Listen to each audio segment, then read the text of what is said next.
So there's been a lot of work even before the episode came out. There's been work done by myself since then, but the way I do things, I have a weekly podcast. I cover disappearances all over the United States and a few in Canada. So I try to keep up with it. If Penny needs help, I give it to her. She needs to talk things over. So it's been a lot of hours. I can't break it down, but I know the video alone was probably I think I might know the answer to this one. Have you had a chance to make it up to Canadian yet?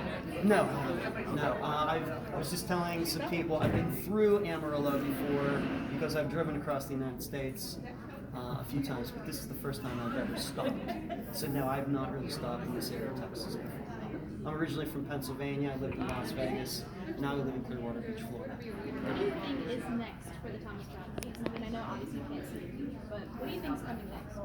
I think it's very important to find out who vandalized those signs on July 3rd, July 4th, or 9th.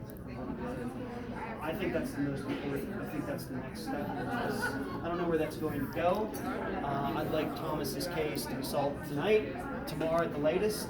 But if that doesn't happen, I think a real concentration has to be on who vandalized those signs. Whether they were involved in his disappearance and murder or not, it's just wrong. It's just horrible. It's one of the worst things I've heard, and I've covered over 130 disappearance cases. For somebody's signs to be ripped like that and kind of surgically done, it's one of the worst things I've heard in all the cases. One other thing I'll ask you here. I mean, again, you've been kind of involved with the family throughout this entire process. I mean, what has it been like to work with them from the start and then get us to today where we're at right now? How have they?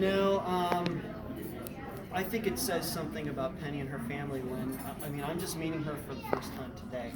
We've never met in person, and that she has shown so much trust in me. I was just a guy on the phone, and I can remember the first conversation I had with her way back in like April of 2018. And she has shown me so much trust, and confiding in me giving her advice and everything. I think that that's probably the thing that means the most to me, that she realizes that I'm here to help. I'm not here, it's not about me. It's not about fame and fortune and everything else. I like to solve cases. That's my number one goal, and she knows that. And I really appreciate her trusting me once again from a guy that she's only heard my voice on the phone for the last year and so on. That's all I had. Yeah, is there anything else you wanted to add to the interview? Okay, great. Thanks, sir. I appreciate it. Thank you. Thanks for showing up. Excuse me? Well, I personally would not say I've solved any of them. I've helped, I think. I think that I drew a lot of attention to the Zoe Campos case, which of course happened in Lubbock. That one was solved just a few months after we covered it. I think that we did a really good job on that, really putting an eye back on Carlos Rodriguez, who is now in custody, and her remains have been found. Maybe it's a coincidence, but not long after I covered a case in Oklahoma. A guy was taken into custody. Once again, I'm not personally solving it.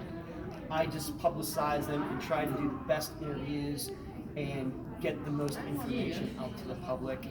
And then I think it's really up to them, to take it from there.